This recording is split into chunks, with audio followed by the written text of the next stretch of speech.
శ్రీమాత్రే నమ. జయ గురు దత్తాత్రేయ నమ. ఈ వీడియోలో మనం సింహరాశి వారికి మే 1 నుంచి 15వ తారీఖు మధ్యలో జరగబోయే పక్ష ఫలితాలు పరిశీలించినప్పుడు ముఖ్యంగా రాశ్యాధిపతి రవి భాగ్యస్థానంలో ఉచ్చలో ఉండడం జరిగింది. అంటే ఈ రాశి వారికి ఇంకొక 15 రోజుల పాటు ఎక్కడికి వెళ్ళినా మంచి ప్రజాదరణ, గుర్తింపు, గౌరవం లభిస్తుంది. వారిలో ఒక వ్యక్తిగతంగా హోదా పెరుగుతుంది. కాన్ఫిడెన్స్గా ఏ పనైనా పూర్తి చేయడం జరుగుతూ ఉంటుంది. మీరు చిన్నవారై ఉంటే అంటే ఏ వయసులో ఉన్నా మీ తండ్రి గారికి ఒక గొప్ప పదవి, హోదా లభించే అవకాశం ఉంది. అది ప్రభుత్వానికి సంబంధించిందై ఉంటుందన్నమాట. ఒక రాజకీయ పదవి కానీ ఒక ప్రభుత్వ సర్వీసు, ప్రమోషన్ లాంటిది రావచ్చు. వ్యక్తిగతంగా మీకైనా మీ సంతానానికైనా ఇటువంటి అభివృద్ధి రావడం జరుగుతుంది. అంటే మీ కుటుంబంలో మీ వారసుడికో మీ పెద్దవారికో మంచి పొజిషన్లోకి వెళ్ళడం, అది మీకు గర్వకారణంగా ఉండడం జరుగుతుంది. దాని తర్వాత కుజుడు వ్యయస్థానంలో ఉన్నాడు. అంటే ఇక్కడ భాగ్యాధిపతి వ్యయస్థానంలో ఉన్నప్పుడు పుణ్యక్షేత్రాలు దర్శించడం, ఏదైనా దైవ కార్యక్రమానికి దేవాలయాలు బాగు చేయొచ్చు, ఎవరికైనా భక్తులకి అన్నదానాలు చేయొచ్చు. ఈ విధంగా దేవాలయాలకి, భక్తికి సంబంధించిన విషయాల్లో ధనాన్ని డొనేట్గా చేయడం జరుగుతూ ఉంటుంది. పుణ్యక్షేత్రాలు దర్శిస్తారు. అలాగే ఏదైనా ఒక స్థిరాస్తి కొనుక్కునే ప్రయత్నం కూడా ఈ సమయంలో జరిగే అవకాశం ఉన్నది.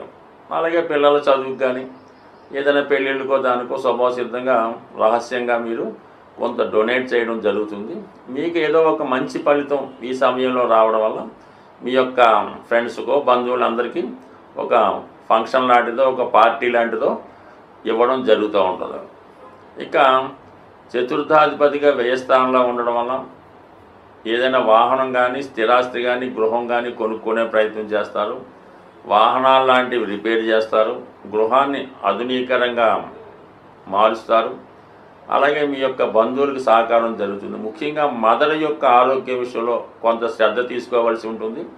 వారికి తగు విధమైనటువంటి వైద్య పరీక్షలో వైద్యాన్ని అందించవలసి ఉంటుంది. అంటే ఏదో విధంగా మీరు వైద్యశాలను కూడా సందర్శిస్తారు. ఈ రెండు మెయిన్ మీకు ఈ పక్షంలో ఈ కుజ గురువులిద్దరూ, సో కుజుడు, రవి, ఈ 2 గ్రహాలు మీకు ఒక మంచి ఫలితాన్ని ఇవ్వడానికి సిద్ధంగా ఉండడం జరుగుతుంది.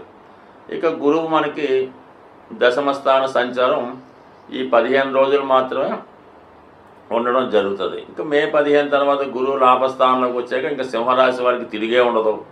కానీ ఈ 15 రోజుల్లో ఉద్యోగపరంగా తప్పనిసరిగా కొన్ని మార్పులు, అదనపు బాధ్యతలు లాంటివి, ఒకవేళ మీరేదన్నా ట్రాన్స్ఫర్ కోసం ప్రయత్నం చేస్తున్నా, ప్రమోషన్ కోసం ప్రయత్నం చేస్తున్నా, కొత్త ఉద్యోగానికి ప్రయత్నం చేస్తున్నా, ఇది కరెక్ట్ టైం మాట. ఎందుకంటే దశమాధిపతిగా ఉన్నటువంటి శుక్రుడు అష్టమాధిపతి గురువుతో పరివర్తన చెందాడు. ఈ పరివర్తన చెందడం వల్ల కంపల్సరీగా ట్రాన్స్ఫర్ కానీ, ప్రమోషన్ కానీ, సడన్గా ఉన్నత పదవి కానీ రావచ్చు. అంటే మీ పై అధికారి రిటైర్మెంట్ వల్ల, వాళ్ళు రాజీనామా చేయడం వల్ల ఆ పదవి మీకు రావచ్చు. అంటే దీనికి సింబాలిక్ ఏం చెప్తుంది, 15వ తారీఖు తర్వాత మళ్ళీ గురువు 11లోకి వస్తే ఆటోమేటిక్గా మీ ఆదాయం, మీ యొక్క హోదా మీరు అనుకున్నవి జరుగుతాయి. కాబట్టి ఈ సమయంలోనే మీరు ఖచ్చితంగా మీ పదవిలో అభివృద్ధికి ప్రయత్నం చేస్తే 100% సక్సెస్ అయ్యే అవకాశం ఉంది.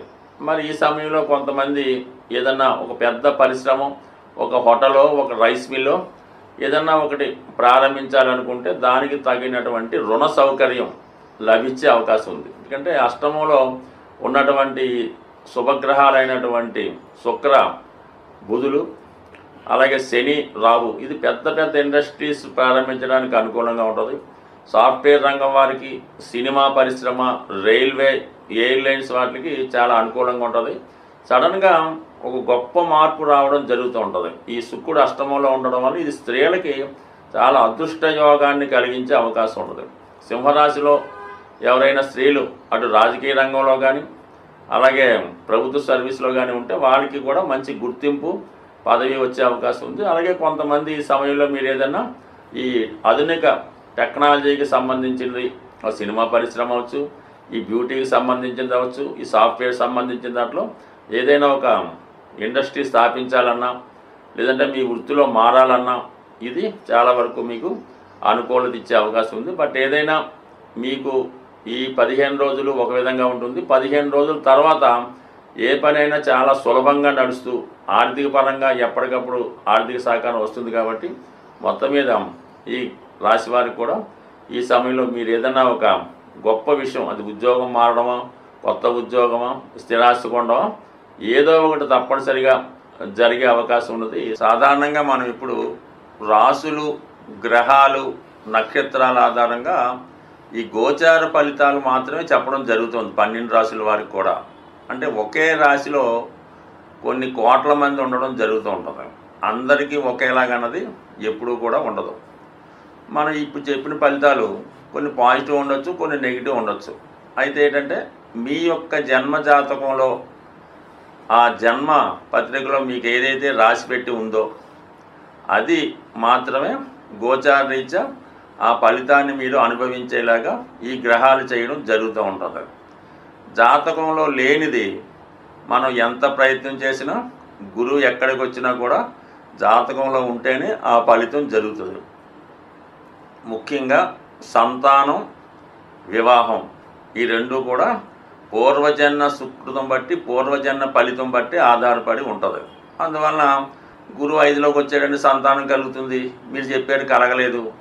సప్తమంలో గురువు వచ్చాడు, వివాహం వద్దన్నారు, అవ్వలేదు అంటే కుదరదు. ఎందుకంటే మీ జన్మపత్రికలో మీరు పుట్టినప్పుడు ఆ బ్రహ్మదేవుడు మీ జీవితంలో వివాహం రాసిపెట్టి ఉంటే వివాహం జరుగుతుంది, సంతానం రాసిపెట్టి ఉంటే సంతానం జరుగుతుంది. ఈ రెండు లేకుండా జరగలేదంటే కాదు. అందుకని మీరు మీ యొక్క జాతకాన్ని ఇంకా క్షుణ్ణంగా డీటెయిల్గా తెలుసుకోవాలంటే మీరు మీ యొక్క డేట్ ఆఫ్ బర్త్ టైం ఉంటే మీకు తెలిసినటువంటి జ్యోతిష్కుడు, అంటే ముఖ్యంగా ఎప్పుడు కూడా మీ కుటుంబం ఒక ఫ్యామిలీ లాగా, ఒక ఫ్యామిలీకి ఎలాగ డాక్టర్ ఉంటాడో ఒక ఫ్యామిలీ జ్యోతిష్కుడు ఉంటే వారి దగ్గర చూపించుకుంటే మీకు ఇంకా మంచి ఫలితాలు క్లారిటీగా రావడం జరుగుతూ ఉంటుంది. అంటే మీ యొక్క జన్మజాతకం కేవలం మీ బట్టే కాకుండా మీ భార్య, మీ తల్లిదండ్రులు, మీ తోడబుట్టిన వారు, మీ యొక్క సంతానాన్ని బట్టి కూడా మీ జాతకంలో ఉన్నటువంటి గ్రహస్థితులు అప్పటికప్పుడు కొన్ని ప్లస్ మైనస్ కూడా ఇస్తుంటాయి. కాబట్టి మీ యొక్క జన్మజాతకాన్ని పూర్తిగా తెలుసున్న మంచి జ్యోతిష్కుడి దగ్గర చూపించుకొని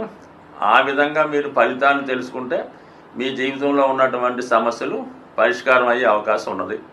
సో అలాగే ఏదన్నా జాతకంలో బలం పెరగాలంటే పుణ్య కార్యక్రమాల ద్వారా దైవ బలం పెంచుకునే అవకాశం ఉంది. అంటే ఎవరు ఎక్కువగా మనం దానం చేయడం వల్ల, ఇతరులకి సహాయం చేయడం వల్ల, వృద్ధులకి సహాయపడడం వల్ల మీ యొక్క పుణ్యఫలం పెరుగుతుంది. అంటే ఏదైనా అష్టమం అన్నది మన కష్టాలకు కారణమవుతుంది. మనం చేసే ధర్మాల ద్వారా, డొనేషన్స్ ద్వారా కంపల్సరీగా మీ యొక్క అదృష్టం పెరుగుతూ ఉంటుంది. ధర్మం అది చేసేటప్పుడు కూడా అది ఊరిగా పెద్దగా మనం ఈ పేరు చెప్పుకొని పబ్లిక్గా ఇంత దానం చేసాం, ఈ పలానా గుడిలో ఒకసారి ఏం చేస్తుంటారంటే ఏదో ఫ్యాన్ ఒకటి వేస్తుంటారు, దానిపైన పలానా వాడు ధర్మం అని రాస్తారు, అంటే డొనేషన్ అని రాస్తారు. అలా చేయడం వల్ల ఇంకా ఎక్కువ పాపం కలిగే అవకాశం ఉంది. భగవంతుడు మనకి ఇచ్చాడు, భగవంతుడే మన ద్వారా చేయించుకుంటాడు, కానీ మనం భగవంతుడికి ఇవ్వడం అనేది ఎక్కడన్నా ఆశ్చర్యపదం. కాబట్టి అటువంటి ప్రయత్నాలు చేయకుండా సాధ్యమైనంత వరకు మీ యొక్క తాహతను బట్టి, మీ యొక్క స్థాయిని బట్టి కూడా ధర్మం చేయవలసి ఉంటుంది. లేనివాడు ₹1 ధర్మం చేసినా అది అతడి ఖాతాలో ధర్మ ఫలితం కలుగుతుంది. అయితే ఉన్నవాడు వాడి స్థాయిని బట్టి వాడు కూడా ₹1 చేస్తే వాడికి పెద్దగా ఫలితం రాదు, దానివల్ల ఉపయోగం కూడా లేదు. కాబట్టి ఏదన్నా పని చేసినప్పుడు అది అవతల వాడికి ఉపయోగం ఉండాలి, అది మీ యొక్క స్థాయికి తగ్గట్టుగా ఉండడం జరుగుతుంది. అందుకే మొత్తం మీద ఎక్కువ ధర్మ కార్యక్రమాలు చేయడం వల్ల కంప్లీట్గా మీ యొక్క దోషాలు పరిహారం అవుతాయి. అలాగే మూగజీవులకు కూడా సాధ్యమైనంత వరకు సేవ చేయడం అన్నది మంచిది. స్వస్తి.